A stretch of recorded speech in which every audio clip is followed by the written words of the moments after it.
Pouvoir échanger pour ce cours-là. Tu peux l'enregistrer là dans quelques minutes. On va commencer.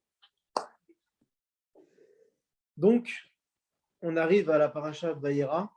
Donc, après voilà, avoir parlé de l'Ech Lecha, du Maboul et de tous les événements qui se sont passés récemment. Alors, vous savez, on est passé par plusieurs générations qui n'ont pas spécialement obéi à Dieu, où il y avait à cette époque-là beaucoup d'idolâtrie, parce que c'était la faute principale à l'époque, c'était vraiment l'idolâtrie. Et on sait qu'Abraham, lui, son père, avait collectionné les idoles, d'ailleurs. Et on sait que par la suite, il allait les détruire.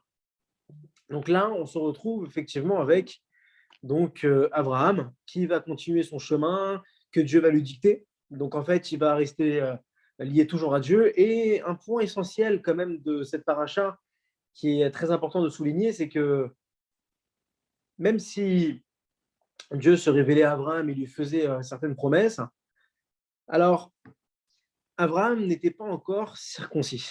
Il n'y avait pas encore eu la circoncision et l'alliance avec Dieu. Maintenant, on sait qu'Abraham est le précurseur et le premier, le véritable homme qui a commencé donc jusqu'à aujourd'hui à faire donc cette fameuse circoncision et ce lien essentiel qu'on ne comprend pas toujours, même si on sait effectivement que c'est quelque chose qui est important, mais c'est primaire, c'est quelque chose dans le judaïsme qui permet à l'homme de pouvoir véritablement rentrer dans l'alliance de Dieu. Quelque chose qu'on remarque, c'est que au moment où finalement donc Abraham s'est circoncis, alors Dieu à ce moment-là donc est apparu à Abraham, donc c'était d'une manière différente lorsqu'il a apparu, parce que là à partir de ce moment-là, en plus on sait qu'il s'est circoncis à 99 ans, me semble, d'accord, c'est bien 99 ans. Donc, c'est quand même quelque chose d'incroyable parce que vous imaginez quand même à l'époque, aujourd'hui, bon, on est circoncis à 8 jours et là, à 99 ans, donc il a pris tous ses proches avec lui, il a pris toutes les personnes qui étaient avec lui, il a pris son fils, etc. Et il a fait la circoncision. Et en fait, on souligne le fait que cette révélation-là, finalement de Dieu à Abraham, elle était beaucoup plus sublime quelque part que ses précédentes apparitions à lui. Parce qu'en fait, finalement, en acceptant de se circoncire et d'obéir finalement à l'ordre de Dieu, donc Abraham devient le premier être humain à finalement abandonner entièrement son individualité à Dieu. Et finalement, Abraham pouvait faire l'expérience de pouvoir voilà, échanger avec Dieu directement en mettant complètement son ego de côté. Parce qu'en fait, finalement, cette partie-là qui est coupée au moment de la Brit Mila, ça représente tous ces désirs énormes que l'homme il peut avoir, toute cette grossièreté fait partie de finalement voilà, cette membrane-là qui doit être supprimée. Donc à ce moment-là, quand Abraham échangeait avec Dieu, alors c'était totalement différent parce que ce n'était pas comme les autres apparitions. Là, finalement, Abraham, il était complètement, il échangeait avec Dieu d'une manière voilà, plus directe, plus profonde et avec une approche différente. Et il y avait plus cette grossièreté, même si évidemment Abraham n'avait pas d'ego, il était un char pour Dieu, mais c'est véritablement à ce moment-là que le lien qu'il a eu avec Dieu s'est acté complètement. C'est-à-dire qu'en fait, c'est à ce moment-là où finalement, ça s'est complètement, voilà, ça s'est complètement scellé sans qu'il y ait d'interférence avec finalement son ego, etc. Donc, on dit même que d'ailleurs la circoncision d'Abraham, elle ouvrit carrément la porte au don de la Torah, à laquelle justement elle a pu ouvrir finalement l'étude de la Torah à travers justement la transparence que l'être il devient complètement l'être il devient complètement l'existence même du juif. C'est-à-dire que finalement, à partir du moment où Abraham a été le premier homme qui a pu circoncire, alors il nous a montré la voie, il nous a montré la voie directement. Et à ce moment-là, alors, même si on était encore des générations avant le don de la Torah, c'est à ce moment-là voilà, que Dieu a décidé qu'on pourrait totalement être lié à Dieu. Alors, on sait que quand Abraham s'est circoncis donc, évidemment avec ses deux fils, on sait que Ishmaël, lui, par contre, il s'est circoncis beaucoup plus tard. il s'est circoncis, alors que normalement, on doit se circoncire à 8 jours. Lui, il s'est circoncis à 13 ans. Alors, une idée par rapport à ça, c'est quoi la différence finalement entre en étant circoncis à 13 ans et être circoncis en fait à quelques jours? C'est que la différence, et ça c'est un point très très important par rapport à Ishmaël justement et Yitzhak, c'est que Yitzhak lui a été circoncis au bon moment. Il a été circoncis dans les 8 jours. Mais Ishmaël, c'était différent. Pourquoi? Parce qu'en fait, Dieu, à la différence avec finalement Ishmaël, il a voulu que nous, finalement, dès qu'on commence à naître, sans avoir même la maturité pour pouvoir comprendre les choses, alors directement, Dieu, il a voulu qu'on rentre en fait dans l'alliance sans qu'on ait finalement quelque part, on ait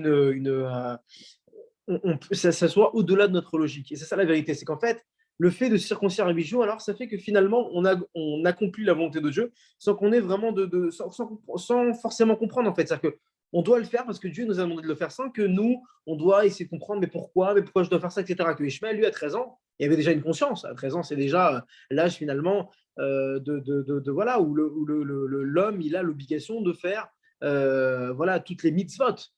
Et finalement, c'est ça la différence, c'est que Ishmael, lui, quelque part, il lui a laissé la volonté de pouvoir comprendre les choses, de pouvoir avoir une conscience sur ce que Dieu y fait. Mais la différence, c'est que nous, il a voulu que ça soit un lien beaucoup plus profond et il a voulu que ça passe dans les premiers jours pour que ça soit complètement au-delà de notre logique. Parce qu'un nourrisson, il a pas de conscience, il ne réfléchit pas, il ne voit même pas encore. Il est complètement.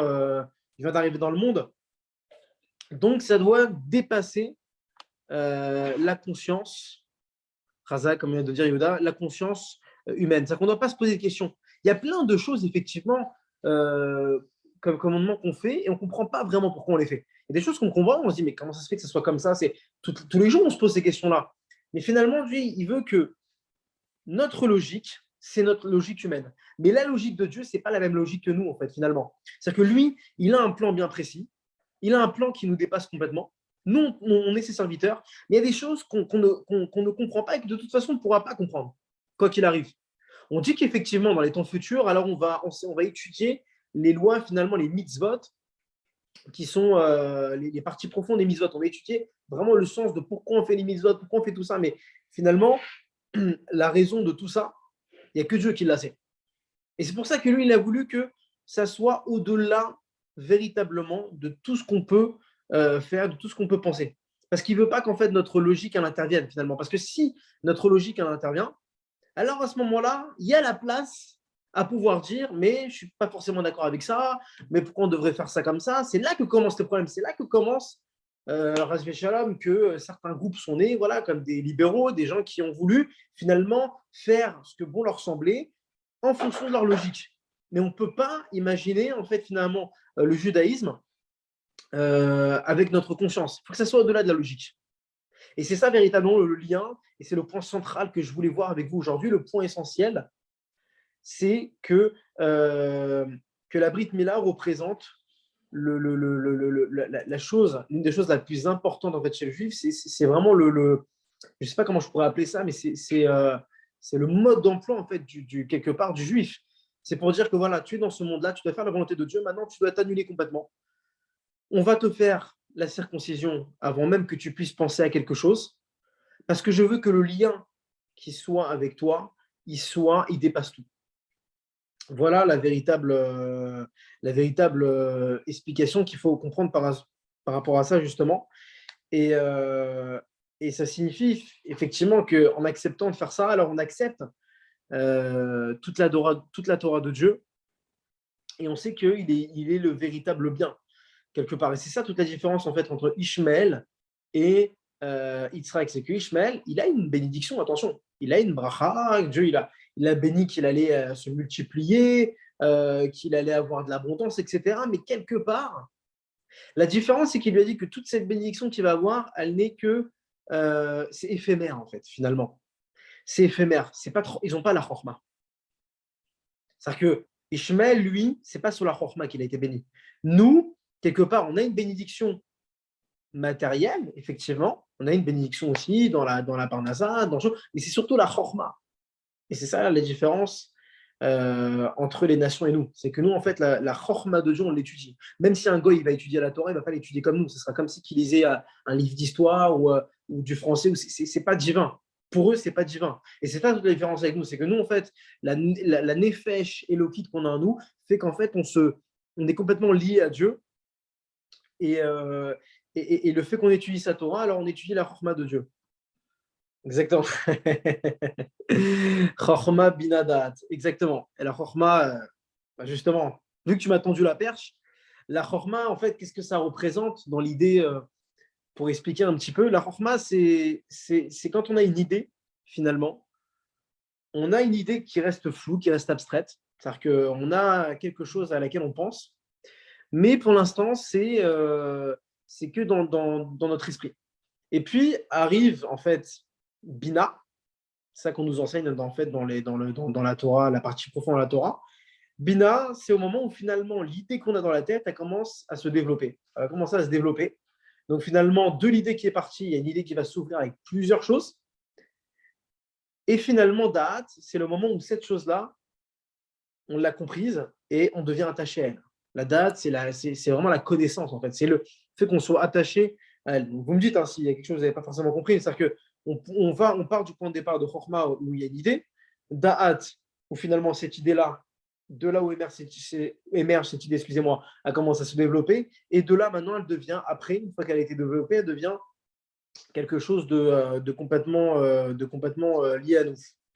Et voilà, donc en fait, c'est ça le message que je voulais vous faire partager par rapport à cette paracha, c'est de comprendre que finalement, pour qu'on laisse de la place à Dieu, pour qu'il puisse être avec nous, pour qu'il puisse nous écouter, etc., on doit lui faire de la place.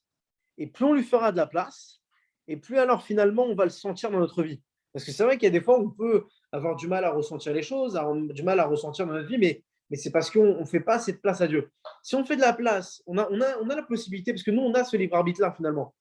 Nous, on ne se rend pas compte parce que Dieu, il a fait en sorte que finalement, on a l'impression d'être des identités à part entière. On a l'impression qu'en fait, on vit que grâce à nous, parce qu'on vit indépendamment de Dieu. Mais finalement, on vit que grâce à Dieu. Nous, on ne se rend pas compte de ça parce que Dieu, il a voulu que finalement, on se soumette à lui par notre propre effort. C'est ça qui est magnifique finalement. Il aurait pu faire en sorte que c'est des êtres qui obéissent que à Dieu, etc., comme les anges. Mais non, c'est comme ça quand les anges ils ont commencé à critiquer, on dit regarde l'homme, c'est pas forcément une bonne chose que tu le crées, il va faire ci. Il va leur dire mais et Dieu c'est là qu'il leur a dit mais vous déjà vous n'avez pas de Yetzara, vous n'avez pas de tentation, vous n'avez pas de choses comme ça. Donc l'homme quelque part, le mérite qu'on a, c'est de pouvoir avoir le libre arbitre de choisir finalement, parce qu'on pourrait très bien être dans une vie où on se dit je vais vivre comme tout le monde, je vais avoir un travail normal, je vais faire ci, je vais faire ça, et puis je vais pas essayer de chercher plus loin. On doit être comme Abraham. Abraham, il a cherché plus loin. Il ne s'est pas contenté simplement de ce qui se faisait. Le monde, il était complètement shaker et lui, il s'est dit non, il y a quelque chose au-dessus de ça. Il a essayé de chercher lui-même en vérité. Et c'est comme quand on dit que finalement, il a de la bonté, Abraham. Il faut savoir que quelque part, Abraham, quelque chose que j'avais entendu, c'est que Abraham, ce n'était pas spécialement quelqu'un qui à la base avait du chesed, quoi. Il n'avait pas forcément une nature, on a tous en fait des caractères différents, mais ce n'était pas forcément une mida qu'il avait. Mais on dit qu'en fait, il s'est travaillé pour l'avoir. Et c'est ça notre travail, justement, c'est de travailler, de pouvoir changer nos bidotes et de les basculer vers le bien, finalement, de pouvoir les travailler. Donc ça, c'est quelque chose qui met une vie entière à être faite. Mais voilà, je veux que vous retenez bien le point de cette Dvar Torah, c'est la Brit Mila qui représente la véritable alliance, le véritable lien avec Dieu. Je suis en train de regarder ce que Yonam dit. Si tu es Tevuna. Tevuna, écoute, dans le processus de la chaîne, donc, en fait, tu as Chochma Minadat. Après, je ne pourrais pas te dire comme ça, Tevuna, mais c'est quelque chose, évidemment, qui fait partie aussi de la connaissance, de la conscience. Maintenant, où on peut le situer, c'est une bonne question. Écoute, je vais me renseigner. Tu as très bien fait de me poser la question. Il faut poser des questions, c'est important. Et Oui, Oui, pardon, il y a une petite question. Il est dit oui, aussi que, oui. à propos de la séphira de Bina, elle a également une correspondance. Elle est double. Et dans cette jonction des deux séphirotes, dans son prolongement, il est dit qu'on pourrait situer Tevuna. D'accord. Dans quel, tu as par rapport à la référence, c'est dans un truc C'était en une particulier que tu as lu ça? Dans un du cours? Rav Salanter, du Rav Salanter. Saint-Nanterre? Ouais. Ouais. Qui dit que Tevuna, il se situe après Bina, c'est ça? Dans le Tu veux dire, prolongement. tu veux dire dans le prolongement? C'est-à-dire qu'en fait, il y a Bina et après, il y a Tevuna qui arrive après? On C'est ça? ne peut pas vraiment le situer dans le chêne du Maillon, mais en tout cas, c'est une extension. Elle fait partie de cette chaîne, mais elle serait à un niveau, peut-être à un grade différent. Un grade, tu veux dire un grade, oui, qui fait pas en fait, qui n'est pas compris dans Chorma Medada, c'est ça que tu veux dire? Oui, voilà, dans le concept Rabbad, qui est au-delà Ah de ce oui, concept-là. Razak, bah c'est très fort. En fait, tu veux dire que quoi, Tevuna, c'est plusieurs idées, c'est ça? Voilà, c'est ça. C'est l'assemblage. De toute façon, on a dû en étudier, bien sûr, cette idée de Tevuna. Et certainement, après, moi, je ne suis pas un expert dans la chassidoute, mais Razak, c'est très bel enseignement, en tous les cas. Et voilà, donc pour dire que justement, la chorma, ça représente tout le juif. Le juif, il est béni dans ça, finalement. Il représente, on représente Dieu sur terre, quelque part. Donc, nous, on doit être à l'image d'Abraham. À l'image d'Abraham, qui, lui, il était, comme on dit, il était comme une charrue, en fait, pour Dieu. C'est-à-dire qu'une charrue, elle fait simplement la volonté de son conducteur, voilà, de celui qui manie la charrue. Donc, nous, lui, c'est pareil. Il était complètement, c'est comme quand Dieu lui a demandé, et ça, on le verra, il lui a demandé de sacrifier Yitzhak. Il faut savoir une chose, c'est qu'il n'a pas objecté, en fait. Il s'est empressé de faire. Alors, on pourrait très bien dire, bon, il a parlé à Dieu, donc quelque part, c'est Dieu qui lui parle. Donc, on pourrait très bien se dire, bon, bah, finalement, si c'est Dieu qui te dit de faire ça, bah, tu vas pas hésiter. Mais quand même, c'est-à-dire qu'on te dit que finalement, toi qui pensais ne pas avoir de descendance, on te dit que finalement, tu vas en avoir une. Dieu, il a fait en sorte que finalement, Sarah, elle se transforme en Sarah et qu'il il lui a fait en sorte de la rendre un peu plus jeune pour qu'elle puisse accoucher. Et après, on lui dit maintenant, ton fils, tu le prends et tu vas le. C'est complètement fou. Mais c'est là qu'on voit que ça dépasse notre logique, en fait, finalement. Donc, Abraham, il devait passer par ça. Quoi qu'il arrive, il devait passer par ça pour pouvoir finalement, on ne va pas dire montrer son attachement, parce qu'il était déjà attaché à Dieu, mais pour pouvoir vraiment sceller l'attachement véritable qu'il a avec Dieu. Donc, voilà un petit peu ce qu'on peut dire sur cette idée de l'alliance et ce qui nous différencie avec les autres nations. Même d'autres qui font, voilà, comme les musulmans qui font l'alliance, il me semble qu'il a fait un 13 ans d'ailleurs, aussi, comme Ishmael. Donc, quelque part, ça reste quand même nos frères. Quelque part, c'est nos demi-frères, ils ont quelque chose qu'ils ont reçu de Dieu, ils ont une bénédiction, mais c'est une bénédiction voilà, qui est basée que sur le matériel. C'est pas basé sur une chorma et sur l'intelligence de la réflexion qu'on peut avoir finalement. Voilà ce qu'on peut dire par rapport à. En tous les cas, c'est très bien qu'on pose des questions. Et si vous avez d'autres questions, je pense que c'est très bien de poser des questions.